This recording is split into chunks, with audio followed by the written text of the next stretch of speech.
Hello everyone, welcome to Maluka IAS, and today I have come up with a new topic, which is the objective of which is no voter should be left behind. So you must have heard about, अभी तक आज के newspaper में भी ये article था, you must have heard about this कि there is an introduction of remote EVM.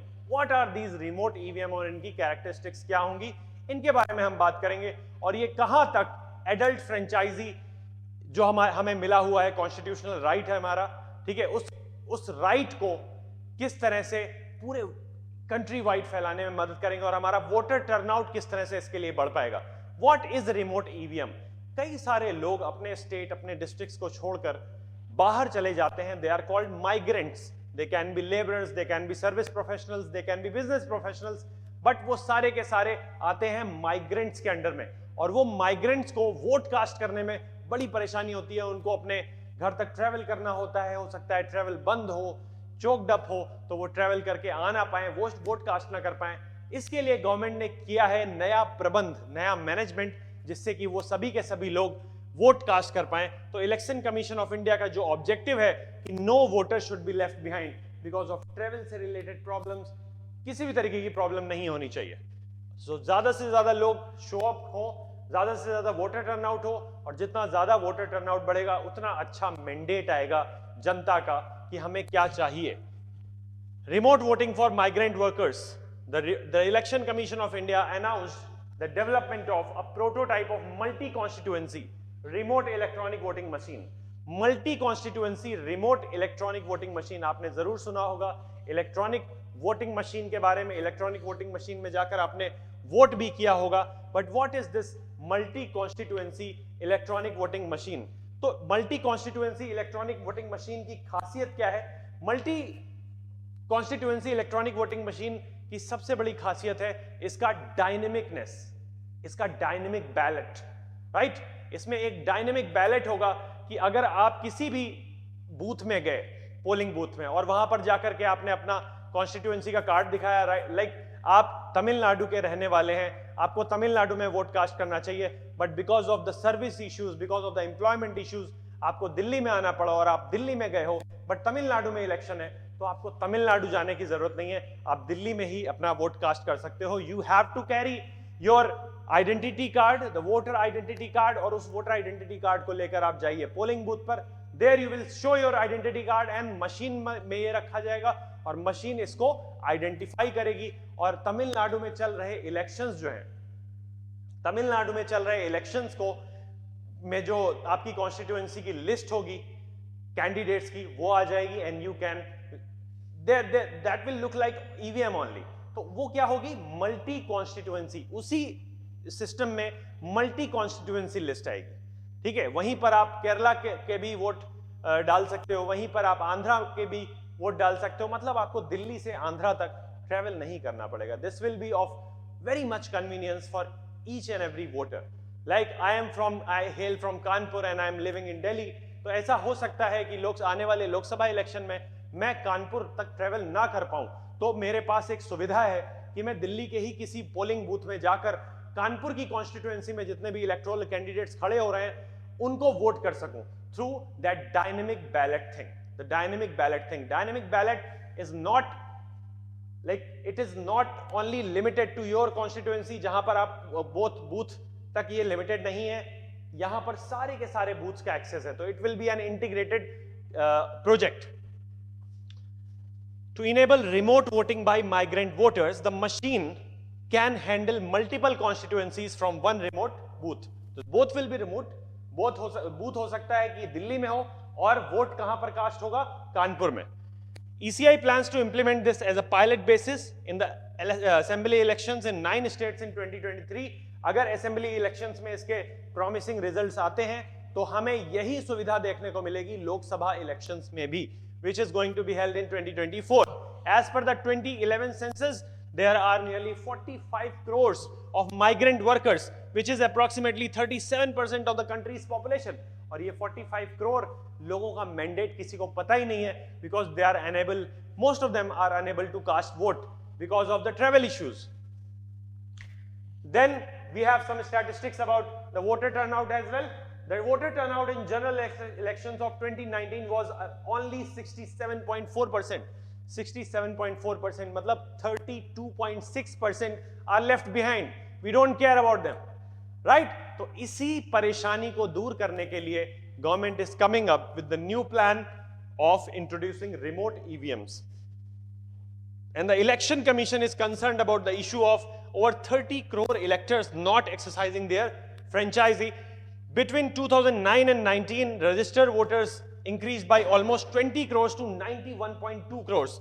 Voter turnout too increased to 67.4% from 58.21%. तो इससे क्या आता है, जब हमारे देश में ज्यादा से ज्यादा लोग अपनी एडल्ट फ्रेंचाइजी को यूज करते हैं, ज्यादा से ज्यादा लोग अपना मैंडेट कास्ट करते हैं, अपना वोट कास्ट करते हैं, तो हमारे सामने एक ऐसी गवर्नमेंट आती है जो कि सभी को प्रिय है, सभी चाहते हैं उसको इलेक्ट करना, राइट? अगर ये 30% लोगों का कोई कास्ट ही नहीं, 30 करोड़ पीपल का कोई वोट ही नहीं कास्ट होगा, तो हमें कैसे पता चलेगा कि इनकी क्या इच्छा है, ये क्या चाहते हैं? यहां पर मैं आपको इंट्रोड्यूस कराना चाहता हूं हमारे नए प्लान से, जिसको कि बहुत ही किफायती बना दिया गया है अब, which is GS Foundation plus Advanced Batch for 2024. आप देख सकते हैं यहां पर हमने 60,000 से इसकी कीमत केवल 21,499 रुपए प्लस GST कर दी है, जिसको कि आप 11 इंस्टॉलमेंट्स में, 11 EMI में भी पे कर सकते हैं.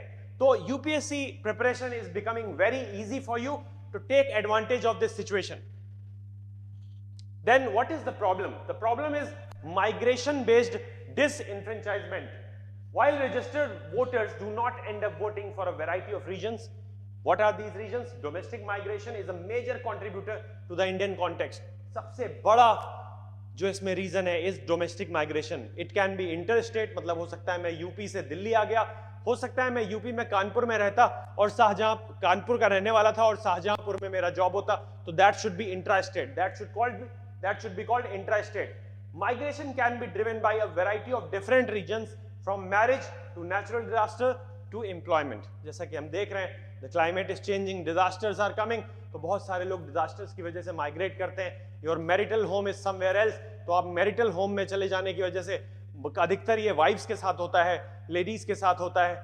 उसके अलावा employment has been the biggest issue. employment को ढूंढने के लिए बहुत सारे लोग like यूपी से, बिहार से, छत्तीसगढ़ से लोग दिल्ली आते हैं, मुंबई जाते हैं, वो वोट कास्ट ही नहीं कर सकते हैं. As many times they are reluctant to get themselves enrolled at their place of work for various reasons, frequently changing residences, बार-बार किराए के घर पे रह रहे हैं और किराए के घर को बार-बार चेंज कर रहे हैं, तो वोट कास्ट करने लायक ही नहीं बन पा रहे हैं, उनको बार-बार अमेंडमेंट कराना पड़ेगा अपने रेजिडेंशियल एड्रेस में.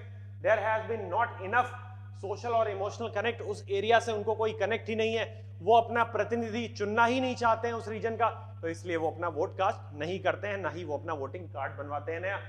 And with the issues of an area of migration and unwillingness to get their name deleted in the electoral roll of their home और नेटिव कॉन्स्टिट्यूएंसीज, वो जिस जगह से बिलोंग करते हैं, जो उनका मात्र निवास स्थान है, वहां से वो अपना नाम नहीं कटवाना चाहते हैं, क्योंकि हो सकता है कि उसके उनको कुछ खामियाजा भुगतना पड़े. This goes directly against the EC's, Election Commission's no voters should be left behind goal.